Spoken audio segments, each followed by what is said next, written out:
é muito fácil. Então, não é possível dar o presente para todo mundo sabe de cor, não é? A gente nasce sabendo porque Deus amou o mundo de tal maneira, e isto é divulgado, todos nós sabemos. Então, Ezequiel, eu quero dar a você a missão de fazer com que este verso bíblico seja traduzido para uma das línguas de missões mundiais.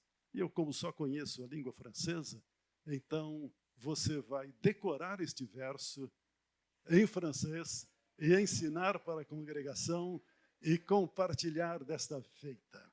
Então você pode começar a memorizar. Car Dieu a tant aimé le monde qu'il a donné son Fils unique, afin que quiconque croit en lui ne périsse point, mais ait la vie éternelle. Pode repetir?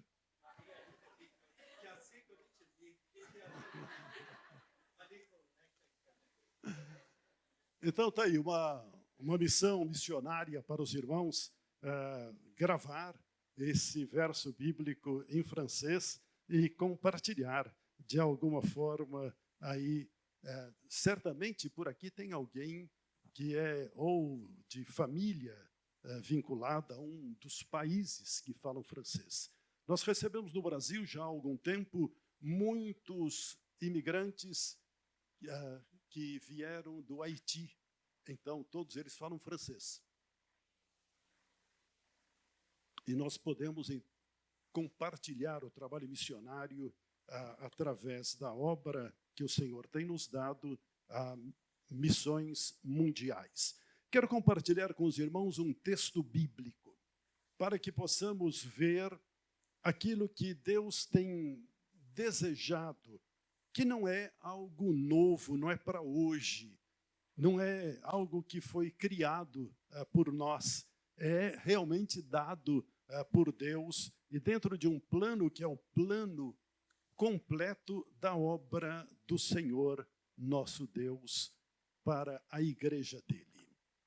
Nós temos uma visão de esperança para o mundo. Mas como está o mundo hoje? O mundo está em guerra.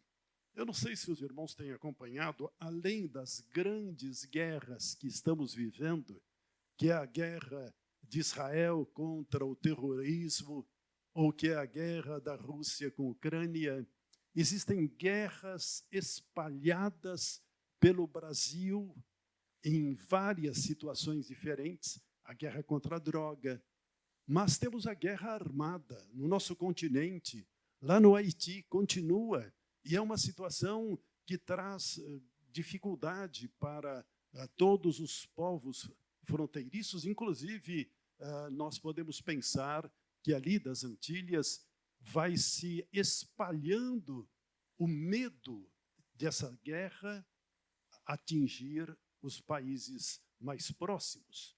Nós temos uma dificuldade muito grande. Há algum tempo atrás tivemos a Guerra das Malvinas, e vez por outra surge um presidente, um governo com tendências belicosas na nossa própria região, no nosso continente.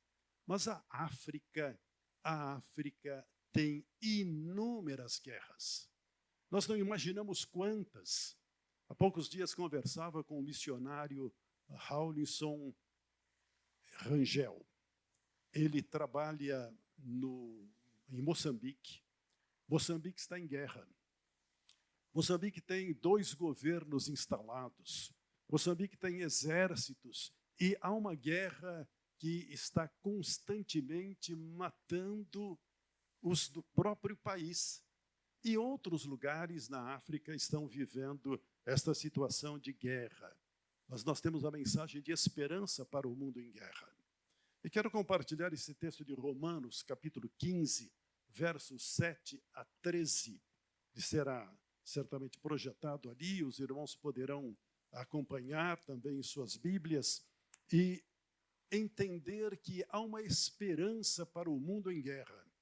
Há uma esperança para esse mundo que não tem como realizar a paz a não ser através do conhecimento de Jesus Cristo. Jesus Cristo, o Messias de Deus. Jesus Cristo, aquele que foi prometido no passado e que veio ao mundo para nos trazer esperança, para nos trazer a paz. E esta esperança que vamos conhecer através de um encontro pessoal com Jesus Cristo. E você, minha irmã, você, meu irmão, é responsável por apresentar a esperança da salvação, salvação para hoje e para a eternidade. A salvação que transforma a pessoa. A conversão é a transformação da vida. É a morte para as coisas más. E é o renascimento para as coisas boas. Morte para o mundo e renascimento, nova criatura para Deus, para realizar algo que ninguém pode realizar. E nós temos esperança. O povo de Deus é um povo que vive na esperança. Mas não é a esperança apenas de achar que acontecerá. É a esperança de ter a convicção, a certeza. Não é apenas uma esperança de esperar para ver o que vai acontecer, mas é uma ação esperançosa. E nós sentimos a esperança como uma verdade que vai se realizar. Paulo começa esta parte da sua carta aos Romanos a uma igreja que estava dividida, com muitos problemas. Ao olharmos para os capítulos anteriores, nós vamos ver que a igreja em Roma tinha muitas dificuldades. Pela graça de Deus, nós temos paz dentro da igreja, das igrejas batistas, de um modo geral. E Paulo vai dizendo assim, o primeiro verso, verso 7, portanto, aceitem uns aos outros para a glória de Deus, assim como Cristo aceitou vocês. Interessante este aceite uns aos outros. Paulo falando a uma igreja lá de Roma, havia necessidade dos cristãos aceitarem os romanos. Aceitar os romanos convertidos, não aceitar os costumes dos romanos. Como muitas das vezes nós vemos o mundo entrando na igreja e transformando a igreja. Mas há uma transformação que a igreja, isto é, o crente, o salvo, o servo de Cristo, vai fazer no mundo. Transformar o mundo é algo que vem da ação e do poder do Espírito Santo em nós, em você, em mim, seu irmão, em sua irmã, nesta igreja, na igreja vizinha, nas igrejas, através de todos os cantos do mundo. E Paulo então vai dizendo, portanto, aceitem uns aos outros, mas não é apenas para uma ação social, não é apenas para poder ter um convívio familiar, digamos, mas para quê? Que diz o verso? Para a glória de Deus. Aquilo que aceitamos, quando aceitamos o nosso irmão, a nossa irmã, o novo convertido, nós o aceitamos como pessoa humana, criatura de Deus. E nós precisamos aceitá-lo com todo amor. Nós precisamos aceitar com toda a disposição de caminhar juntos, de nos tornarmos família de Deus. E Paulo, então, vai colocando isso de uma maneira muito clara. E o verso seguinte ele vai dizer, pois eu lhes digo que Cristo se tornou servo dos judeus. Interessante, este verso me tem sempre trazido uma dificuldade de entendimento. Como que Jesus Cristo se tornou servo dos judeus? Na promessa de Deus para a salvação do povo escolhido por ele, Deus deu a visão do Messias que viria. O judeu só é salvo, e pela graça de Deus temos muitos judeus salvos, temos igrejas judias, e precisamos nos lembrar que todo o evangelho, a igreja primitiva, saiu do meio do povo judeu para, através de Paulo principalmente, mas de outros também, atingir o mundo gentil que pudesse vir a conhecer a salvação. Então, Paulo vai dizendo que Jesus, ele veio ao mundo para se tornar servo, servidor.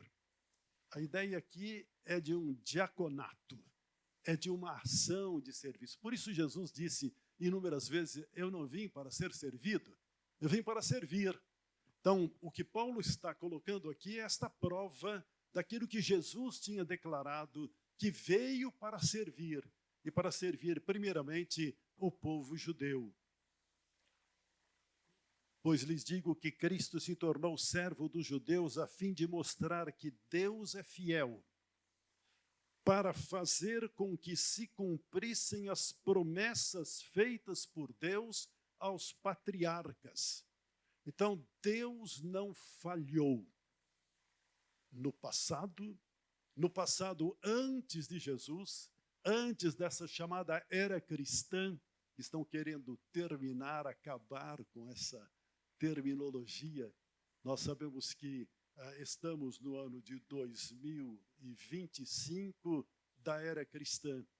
E até algum tempo atrás, as certidões, os registros, assim como os contratos, quando falavam do ano, havia uma frase que era colocada juridicamente, que era o ano tal de nosso Senhor Jesus Cristo. E esse ano era o ano chamado Ano Dominus, Ano do Senhor. Então, nós trabalhamos, e muitos aprenderam isso na escola, o AC e o AD. Então, o ano de Cristo e o ano antes de Cristo. Isso marcava os contratos. Hoje está se tentando eliminar completamente isso em vários países do mundo. Mas podem fazê-lo. Isso não altera a verdade. Cristo marcou o tempo. Antes de Cristo, não havia salvação a não ser através de sacrifícios de animais, entregando o sangue a Deus para significar aquilo que aconteceria com o que viria, o Messias, que derramou o seu sangue. Então, todos os cordeiros sacrificados, todos os animais apresentados em sacrifício no passado, o foram como um símbolo de Cristo crucificado na cruz, derramando o seu sangue. Por isso, na promessa de Deus, Cristo veio aos judeus, pregou aos judeus, conviveu com os judeus, anunciou a mensagem e fez com que esta mensagem fosse para todo mundo, para fazer com que se cumprisse as promessas feitas por Deus aos patriarcas. O verso 9 vai nos provar alguma coisa que o mundo está querendo mudar. Há várias teorias. E há uma tendência hoje no mundo de desprestigiar o cristianismo. Não fique preocupado, meu irmão, minha irmã, porque vez por outra aparece uma notícia que se proibiu a Bíblia em determinado lugar, que se tirou os símbolos religiosos de certos locais públicos, e o que era muito comum vermos em quase todos os lugares públicos um crucifixo, com ou sem Cristo crucificado, não é? Na cruz, ou apenas a cruz, ou crucifixo completo com a figura daquele que foi crucificado, porque em virtude do Brasil ter sido um país colonizado por portugueses religiosos católicos, esse costume foi sendo impetrado em todas as repartições públicas e em vários lugares. Atualmente, tem havido uma tendência de tirar todos os símbolos religiosos. Isto, a mim, não traz nenhum constrangimento. Sabe por quê? Porque o crucifixo não significa Cristo. A cruz, mesmo que tenhamos como uma marca, um símbolo, e eu até gosto de ter, tenho uma pequena cruz na minha lapela, acho que a cruz pode me dar oportunidade de dizer que sou cristão. Aqueles que usam uma cruz no pescoço, na França temos uma cruz diferente dessa que temos, que é chamada cruz huguenote, que todos que veem a cruz sabem que aquela pessoa é de linha protestante. Então, é uma forma de testemunho, pode ser, mas não pode ser uma forma de idolatria da cruz. Então, se tirarem das repartições públicas. Há pouco tempo anunciou-se que seria proibido Bíblias nas bibliotecas públicas. Absurdo dos absurdos. Do ponto de vista cultural, do ponto de vista histórico, do ponto de vista de dar nas culturas diversificadas das religiões a possibilidade do entendimento, mas do ponto de vista espiritual, não altera absolutamente nada. Não me preocupa que isto aconteça. Não me preocupa também que tenhamos praças da Bíblia ou não. Me preocupa quando fazemos da Praça da Bíblia ou de um monumento qualquer a nossa bandeira. A nossa bandeira é o próprio Senhor Jesus Cristo e nada mais. Então, continua Paulo dizendo que para fazer com que os não-judeus louvassem a Deus pela sua bondade, como dizem as Escrituras Sagradas. E o Salmo 18, 49 vai nos dizer exatamente o que Paulo está aqui colocando para que entendamos, como dizem as Escrituras. Lembrem-se, Paulo está pregando a uma igreja, a igreja lá de Roma, e ele está dizendo que Jesus tinha vindo para os judeus, para que os judeus pudessem conhecer a vontade de Deus, para que viesse louvar a Deus e para fazer com que os não-judeus, os romanos, pudessem então conhecer a obra que hoje chamamos de missões mundiais. E Paulo está aqui defendendo essa obra de missões mundiais junto à igreja de Roma, a igreja evangélica, a igreja cristã, a igreja que recebeu esta epístola do apóstolo Paulo aos romanos. Então ele está dizendo para fazer com que os não-judeus louvassem a Deus pela sua bondade. Como dizem as Sagradas Escrituras, o Salmo 18, 49, vai dizer assim: por isso eu te louvarei entre os que não são judeus e cantarei louvores para ti. Quando Davi escreveu isso, ele escreveu ao povo judeu, mas dizendo ao povo de Deus que daquela época em diante, no tempo de Davi, a responsabilidade seria de fazer com que houvesse louvor dos que não eram judeus e os brasileiros. Você, aqueles que vieram de outras terras, aqueles que estão em outras pátrias. Então, a responsabilidade que Paulo está dizendo lá à igreja de Roma, lembrando-os do que Davi já havia dito, é para fortalecer, para edificar, para fazer com que nós pudéssemos ter esse entendimento completo. Por isso, eu te louvarei entre os que não são judeus e cantarei louvores a ti. Para que possamos louvar a Deus entre os que não são judeus, temos que completar a obra. Temos que fazer o trabalho missionário. Temos que enviar missionários, temos que sustentar missionários, temos que orar por missões.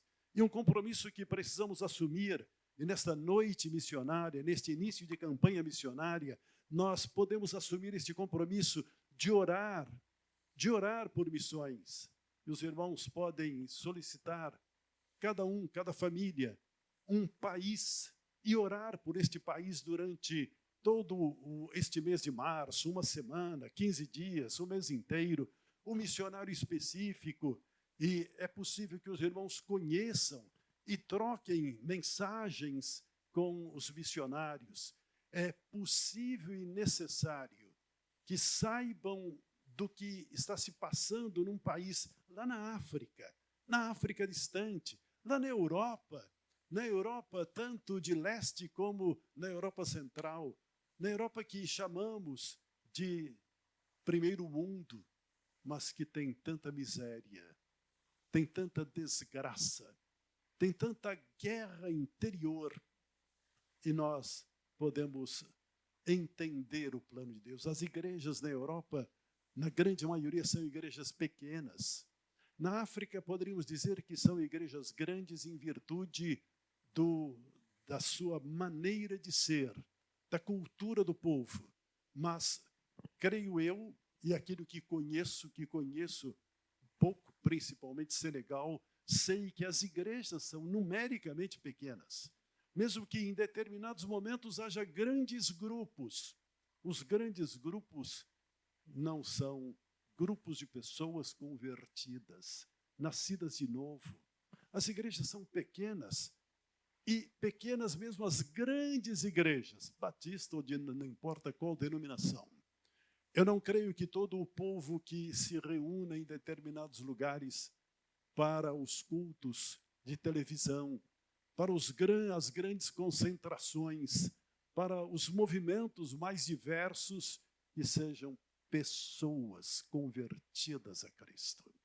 Porque quando deixam aquele encontro, vão viver a vida como o mundo quer que vivam, e não transformando o mundo em virtude da graça de Jesus Cristo. E quando Paulo, então, usa aqui o rei Davi, dizendo que o que ele queria fazer, o que ele fazia, é que os não-judeus, e nós podemos aqui pensar, trazendo aí uma forma de entender na nossa própria realidade, para fazer com que os não-brasileiros, os que não vivem aqui no nosso bairro, na nossa cidade, no nosso estado, possam conhecer como louvar a Deus. Por isso eu te louvarei entre os que não são dos judeus.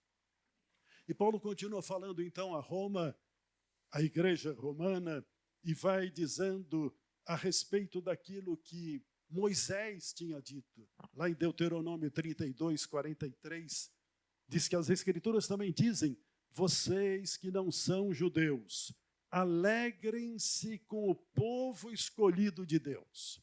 Sabe quem é o povo escolhido de Deus? Nós temos ouvido muitas das vezes pregadores, professores, enfatizando que o povo escolhido é o povo de Israel. Israel é um país, é um estado. Aquele povo necessariamente não é povo de Deus.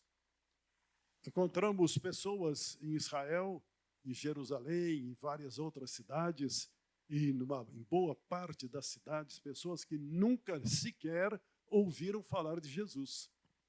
Não faz parte do povo de Deus. O povo de Deus é a igreja de Jesus Cristo em Israel. Nossa filha viveu alguns anos, 4 anos lá em Israel, e frequentava igrejas como a nossa, igrejas batistas, igrejas evangélicas, e igreja de povo de Deus, lá em Israel. No entanto, o povo necessariamente não é o povo de Deus. Não é o povo de Deus porque não conhece a Cristo como Salvador. Não é o povo de Deus porque não passou pela conversão, pelo novo nascimento. Não é o povo de Deus porque não teve o seu pecado perdoado na cruz do Calvário, porque não aceitou isso. Mas a nós, povo de Deus, compete levar esta mensagem àqueles que estão espalhados pelo mundo inteiro. E quando nós lembramos o que Moisés disse: vocês que não são judeus, alegrem-se com o povo escolhido de Deus. Aqui no nosso bairro, aqui na nossa rua, na circunvizinhança, existem pessoas que precisam conhecer. Esta é a obra, este é o trabalho de evangelização, este é o trabalho que cada um precisa fazer. Trabalho do pastor? Sim, evidentemente, mas não mais, nem menos do que o de cada irmão, de cada jovem, de cada irmã, de cada família, aqui no bairro, aqui na região, aqui na cidade de São Paulo, no estado de São Paulo, no Brasil. E é necessário, então, que conheçam a Cristo como um Salvador. Para isso, pelo amor de Deus, nós vamos completar a missão. Esta é a esperança que nos é apresentada. Esperança para este mundo em guerra. Esperança para o bairro. esperança para a cidade, esperança para o nosso Brasil e para o mundo inteiro, esperança neste mundo em guerra que só Jesus Cristo é o Salvador. O mundo não é alegre, por isso vai agora passar um período de alegria, entre aspas, o carnaval. Ah, o carnaval é a alegria do povo. Não, não é, nunca foi. É a miséria do povo. Já viram o que acontece durante o carnaval, após o carnaval? E continuará o povo a semana que vem com o mesmo sofrimento e até mais, até muito mais. Carnaval necessariamente não é obra do diabo. Carnaval é do mundo em que Satanás comanda. O mundo jaz no maligno. E estas situações todas, não importam quais, fazem parte deste mundo dirigido pelo maligno. Não há alegria no carnaval, como não há alegria em nenhuma festa, não há alegria em nenhuma rave, não há alegria em nenhuma destas manifestações, as mais diversas. A alegria só ocorre quando Cristo entra no nosso coração, e aí então podemos nos alegrar, porque somos escolhidos de Deus, somos povo de Deus. Continua Paulo dizendo, e ele vai citar um outro salmo, e é um pequenino salmo que ele menciona, e nós podemos ver que o salmista está dizendo é que a nossa missão precisa ser completada, missão que já foi começada antes de Jesus, que continuou com o advento do Messias, que continuou com a igreja primitiva e que precisa continuar com a igreja de hoje. E esse continuar com a igreja de hoje, então, o Salmo 117, se pudermos ler, se puder ser projetado, nós vamos ver juntos este salmo que vai dizendo assim: todos os que não são judeus louvem o Senhor, que todos os povos o louvem. Vamos ler juntos? Louvem a Deus o Senhor, todas as nações, que todos os povos o louvem. E o verso 2 você tem? E o verso 2 diz: o seu amor por nós é forte e a sua fidelidade dura para sempre. Este é o povo de Deus, que precisa fazer com que todos os povos louvem o Senhor. Então vejam Paulo pegando o texto novamente dos Salmos, e este Salmo 117, e ele vai apresentando. Mas por que ele faz isso? Porque a Bíblia é uma só, Antigo e Novo Testamento. E aí, para confirmar isso, ele pega o profeta Isaías. E o profeta Isaías que vai apresentar esta mensagem da vinda de Cristo, para que o mundo sem esperança adquira esperança em Cristo.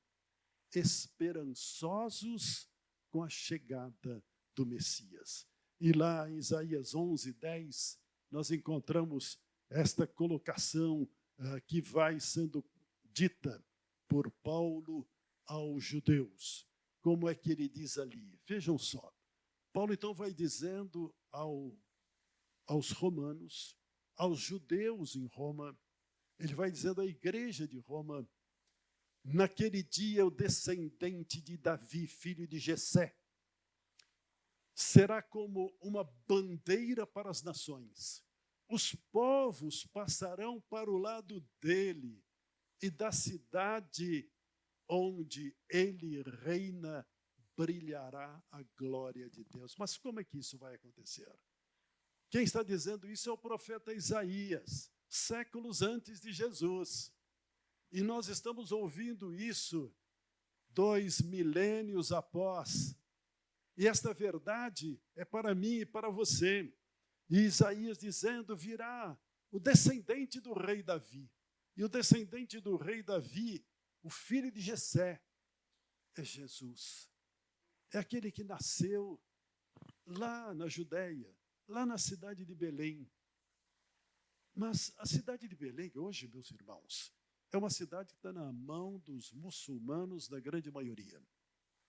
os judeus não entram em Belém. Luciel, ao chegarmos em Belém com um guia judeu, ele nos disse assim: pastor, eu fico aqui no estacionamento. Daquele portão para frente, eu sou proibido de entrar. Se eu entrar, sou preso. Porque ali se tornou uma outra pátria, a cidade de Belém. Ela é murada, murada com muralha. Ela é, para entrar, você vai passar como se estivesse entrando em um outro país, através da aduana, ele vai ser examinado, seus documentos, vai ser examinado o que você tem, seus pertences, para poder entrar, e vigiado constantemente. Não é mais, não é, mas não importa onde Jesus nasceu, evidentemente, historicamente importa, não estou dizendo que não é? Mas quando nós pensamos em Belém, nós imaginamos a terra de Jesus. Jesus nasceu no meu coração, no seu coração, nós somos dele. Ele é nosso, é o nosso Senhor. E nós, como igreja, precisamos viver esta experiência maravilhosa, marcante, que vai permitir que a cada passo sejamos, então, como Davi mencionou, como Moisés mencionou, e aqui agora como Isaías declara, e Paulo está dizendo a mim e a você, o descendente de Davi, filho de Jessé. Ele virá para governar os que não são judeus. E ele trará esperança. Este Deus de esperança. Este Deus de esperança, o verso 13 do texto que estamos lendo, no capítulo 15, o último verso deste capítulo 15, ele vai nos dizendo desta forma, que Deus que nos dá esperança, encha vocês de alegria. O mundo não tem alegria. A nossa alegria vai acontecer, vai estar nesse Deus que atua na nossa vida. E encha vocês de paz. Nós precisamos de paz, de alegria. Mas esta paz, esta esperança, esta alegria que vem do Senhor e que encha vocês, vai dizendo Paulo, de fé. Para que esta fé atuante possa completar a missão que é de pregar o Evangelho no mundo inteiro. Por meio da fé que vocês têm nele, a fim de que a esperança de vocês aumente pelo poder do Espírito Santo. A esperança para o mundo em guerra é o poder do Espírito Santo. E o poder do Espírito Santo está naquele que foi colocado diante do Pai pela conversão, que só acontece, só ocorre o encontro através do Espírito Santo. É pela graça que somos salvos, é pelo poder de Deus, é pela ação do Espírito que nos convence do pecado, da justiça e do juízo. E é porque, através do Espírito, nós temos um novo nascimento em Cristo Jesus. E Deus Pai, Deus Filho, Deus Espírito Santo atua em nós. Há missões mundiais, missões em todos os lugares. A obra missionária é a obra impossível de ser realizada, mas se torna possível pelo poder do Espírito Santo. No amor do Pai, nós vamos completar a missão. Que você, meu irmão, que você, minha irmã, possa realizar esta obra missionária. Que esta igreja que tem sido missionária, e eu louvo a Deus por tudo que a igreja tem feito e por tudo que fará ainda, esta igreja possa continuar tendo a visão missionária. Não apenas com programações missionárias, como esta e tantas outras, mas com a ação individual de cada membro da igreja, amando missões, contribuindo financeiramente, contribuindo com o sustento dos missionários, adotando missionários, tanto em oração como na participação no conhecimento do que está sendo feito e no sustento material. Alguém já me disse, mas se o missionário ama a Deus, ele não precisa de dinheiro. Não, missões não é feito com dinheiro. O dinheiro se torna irrelevante. O que acontece é que o dinheiro que o crente, a igreja tem, é o dinheiro bênção de Deus. Missões é realizada com bênçãos. A bênção que cada um recebe para realizar a obra abençoadora no mundo inteiro. Que Deus continue dando a você, meu irmão, minha irmã, a esta igreja, aqueles que virão ainda se tornar membros desta igreja, aqueles que têm vivido a experiência da obra missionária. Eu desafio você a consagrar a sua vida ao trabalho missionário. E que a Igreja Batista Getsemane possa fazer com que o mundo conheça aquele que lá em Getsemane, Getsemane de um passado de mais de 2000 anos, ressuscitou depois de ter sido crucificado, sepultado, ascendeu aos céus, ele voltará. A nossa mensagem de esperança. Façamos missões. Coloque a sua vida nas mãos do Senhor. Quero orar com você. Deus eterno, muito obrigado por esse momento com a tua igreja aqui nesta localidade. Muito obrigado pelo interesse de cada um em participar do programa missionário. Muito obrigado pela visão que tu tens dado, Senhor, à tua igreja. E permita que cada um se sinta fortalecido, derrama as tuas bênçãos sobre o pastor Rogério, que ele possa sentir sempre o teu amor, a tua graça, assim como cada participante desta obra, de todo o ministério, cada irmão, cada irmã, cada família, e que possamos completar a obra no teu amor, hoje e sempre, por Jesus Cristo. Amém. Amém. Deus os abençoe.